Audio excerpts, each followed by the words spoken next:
Obamacare is a complete and total disaster.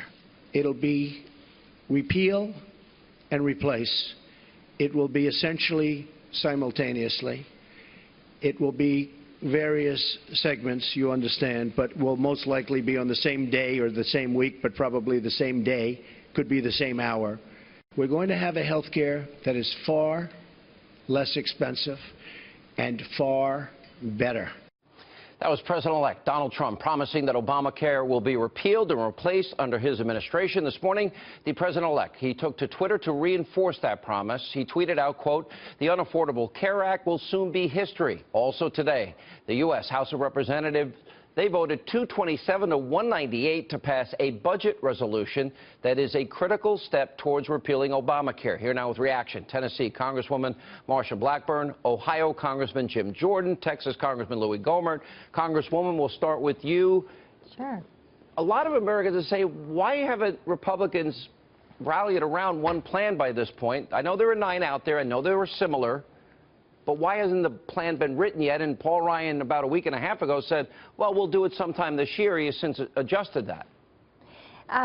What we have, Sean, is you can go back to 2010 to the Blair House Healthcare Summit. And we pretty much laid out our plan then.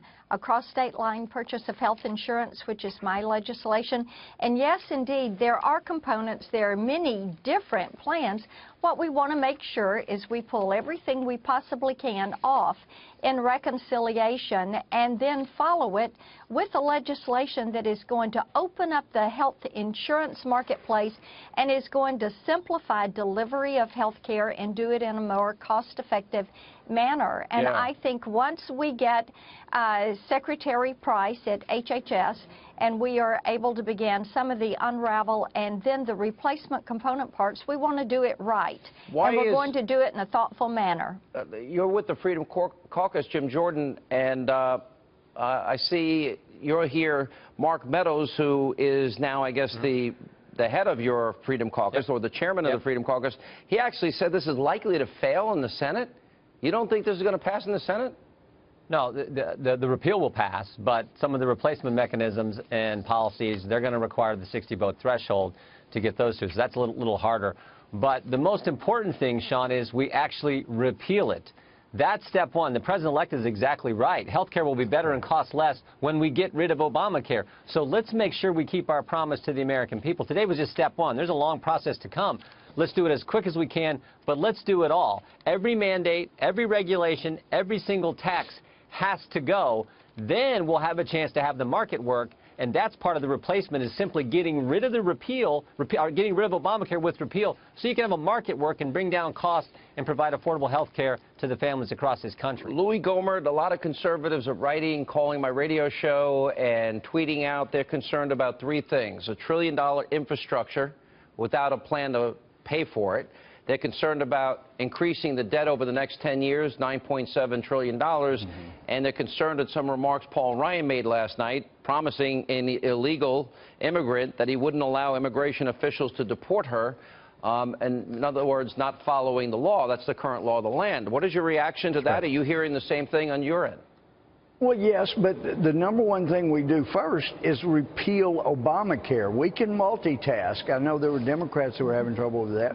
But we can multitask. We can repeal Obamacare. We can go ahead and let a wall start being built.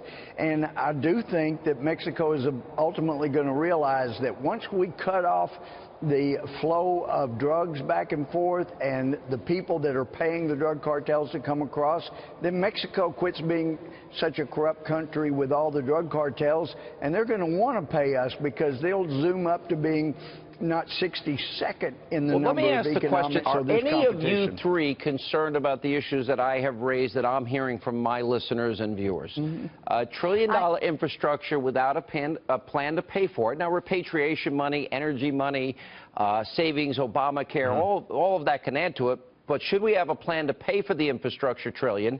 What about the $10 trillion, $9.7 trillion in the debt increase for over 10 years?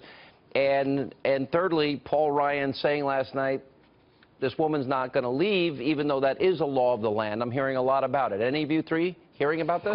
Well, let me tell you, I got assurances.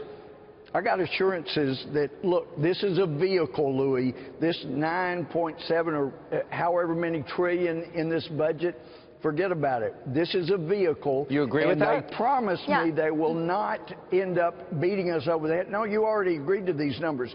Marsha hasn't, Jim hasn't, I haven't. The Freedom Caucus. Okay, real quick, Marsha. Yeah, you know, one of the things when we talk about infrastructure that people are saying is, look, we want you to look at broadband expansion, rural broadband. That is the primary infrastructure issue, and there are ways for us to address that. And I think we will do that, and it will not have a negative impact to the debt. We have to get the debt and the deficit, the annual deficit and the accrued debt dealt with. All right, guys. Good to see you all. And we'll see. I'll go see you guys when I'm in Washington next week and the week after.